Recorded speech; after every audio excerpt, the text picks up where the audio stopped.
यानंतर थेट जाऊयात एकनाथ शिंदे बोलतात तिथे. जी भाषा वापरणं हे आमच्या संस्कृतीमध्ये नाही आणि या महाराष्ट्रातली जनता सुज्ञ आहे. महाराष्ट्राला एक संस्कृती आहे, परंपरा आहे आणि मी कालही म्हणालो होतो, जे घरात बसून काम करत होते, फेसबुक लाईव्हवरून काम करत होते, त्यांनी माझ्यासारख्या मुख्यमंत्री कार्यकर्त्याला अशा प्रकारचं शिकवणं हे मला वाटतं. आणि म्हणूनच मी सांगतो, या महाराष्ट्रातली जनता सुज्ञ आहे. त्यांच्या बाबतीमध्ये खुद्द शरद पवार साहेबांनी देखील आपल्या पुस्तकामध्ये कार्यपद्धतीबद्दल लिहिलेलं आहे. त्यामुळे मी जास्त बोलू इच्छित नाही. एवढंच मी सांगू इच्छितो की हे सरकार काम करणारं आहे, शेतकऱ्यांच्या पाठीशी उभं राहणारं आहे, घोषणा करून फसवणारं नाही. मागच्या सरकारमध्ये मागच्या मुख्यमंत्र्यांनी केलेल्या घोषणा या आम्ही शेतकऱ्यांना जे रेग्युलर कर्जफेड करत होते, 50,000 इन्सेंटिव्ह देण्याचा जो निर्णय मागच्या सरकारने घेतला, पण पैसे देण्याचं काम आम्ही केलं. 2 हेक्टरचे 3 हेक्टर करण्याचा निर्णय आम्ही घेतला. NDRFच्या दुप्पट देण्याचा निर्णय आम्ही घेतला. सततच्या पावसामुळे होणारं नुकसानीमध्ये धरण्याचा निर्णय आम्ही घेतला. अशा प्रकारचे अनेक निर्णय सरकारने घेतले. 1 रुपयामध्ये पीक विमा देण्याचा निर्णय आपल्या सरकारने घेतला. त्याचबरोबर केंद्र सरकारचे मोदी साहेबांचे 6,000 रुपये वर्षाचे शेतकऱ्याला देण्याचा निर्णय जो आहे, त्याच्यात 6,000 रुपये आणखी राज्याचे टाकण्याचा निर्णय आपल्या सरकारने घेतला. त्यामुळे शेतकऱ्यांच्या पाठीशी उभं राहणारं सरकार आमचं आहे. शेतकऱ्यांना वाऱ्यावर सोडणारं सरकार आमचं नाही. फक्त तोंडाला पानं पुसणारं सरकार नाही, ते पूर्वीचं सरकार होतं आणि हे शेतकऱ्यांना देखील माहिती आहे. आणि सर्व पालकमंत्र्यांना देखील सूचना दिलेल्या आहेत. प्रत्यक्ष झालेलं नुकसान, होणारे पंचनामे याच्यावर आपण स्वतःहून देखरेख ठेवावी, लक्ष ठेवावं, जेणेकरून शेतकऱ्यांना झालेलं नुकसान मोबदला वेळेवर मिळेल.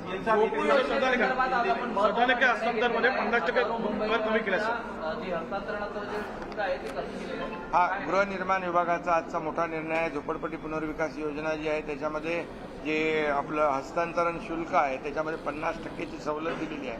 मुंबईतल्या लाखो लोकांना त्याचा फायदा होईल, मुंबईकरांना फायदा होईल. सीएम साहब, किसानों को किस तरीके से मदद मिली और आपके ऊपर किस तरीके की टिप्पणी की जा रही है उसको कैसे देखते हैं? किसानों को आज के मंत्रिमंडल बैठक में ये जो गारपीट है, बेमौसमी बरसात है, उससे जो नुकसान हुआ है उसके बारे में चर्चा हुई, उसको ही प्राथमिकता दी थी.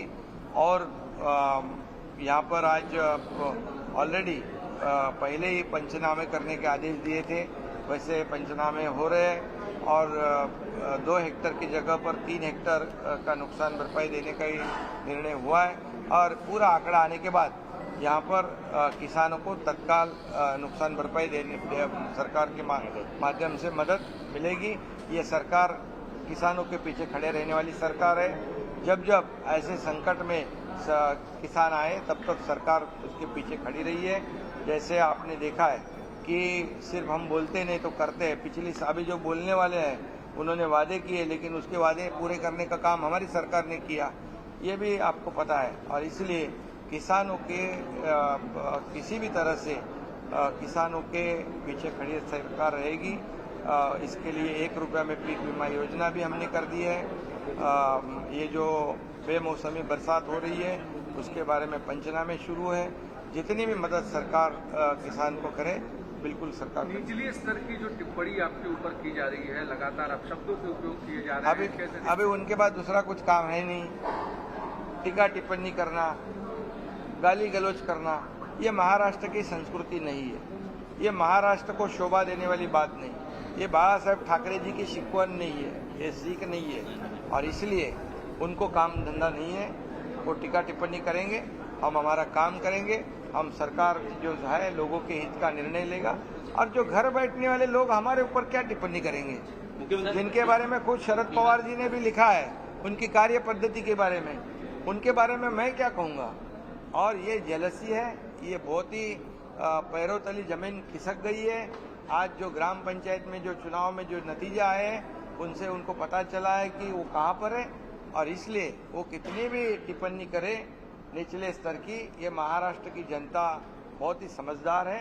हम हमारा काम करेंगे, हम वो जो टिप्पणी करेंगे, आरोप करेंगे, उसके कामों में से उत्तर हम देंगे और जनता उनको बराबर उनकी जगह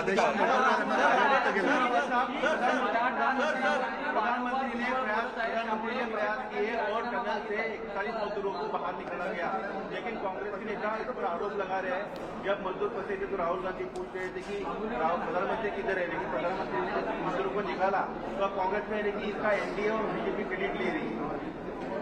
देखिए, ये 41 लोग ये टनल में से जिंदा बाहर निकलना, ये हमारे लिए सबके लिए खुशी की बात है। ये बहुत ही समाधान की बात है कि उनके परिवार कितने चिंता में थे। आज उनका ये इतना बड़ा जो टफ टास्क था, कठिन काम था, और ये कठिन काम डे टू डे मॉनिटर कर रहे थे हमारे आदरणीय प्रधानमंत्री जी। उनकी पूरी टीम जो है उस पर काम कर रही थी। वहाँ के मुख्यमंत्री स्वयं डे टू डे वहाँ पर देख रहे थे। हमारे उस विभाग के मंत्री गडकरी साहब, वो भी खुद उसके ऊपर ध्यान दे रहे थे। और इसलिए अभी सौभाग्य से सबके मदद से एक कलेक्टिव सबके एफर्ट से ये बहुत ही सुखरूप बाहर आए हैं और उनकी जिंदगी बच गई है। इसके लिए सबको धन्यवाद देना चाहिए।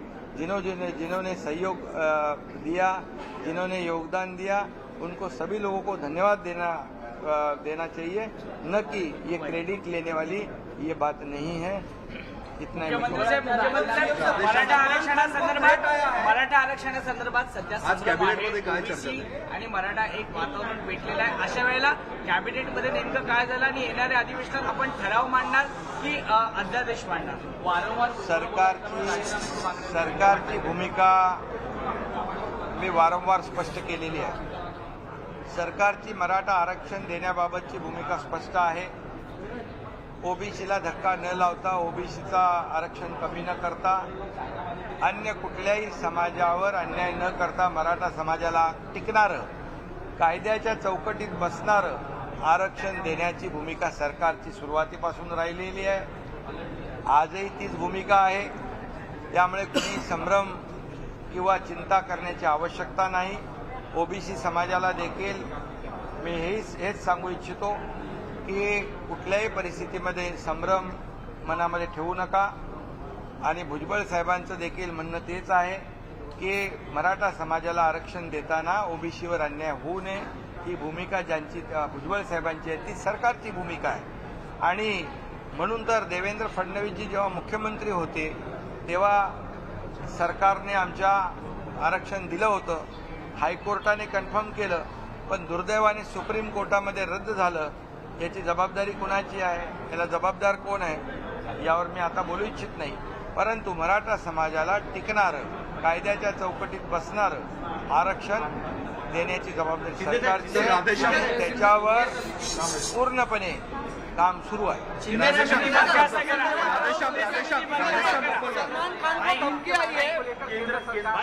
नाही, राधेश्याम मोपलवारांना कार्यमुक्त केलंय।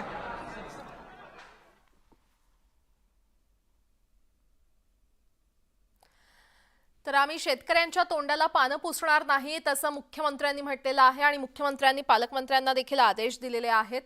घरी बसून राहणाऱ्यांनी शिकवू नये असं देखील टोला त्यांनी उद्धव ठाकरेंना लगावलेला आहे।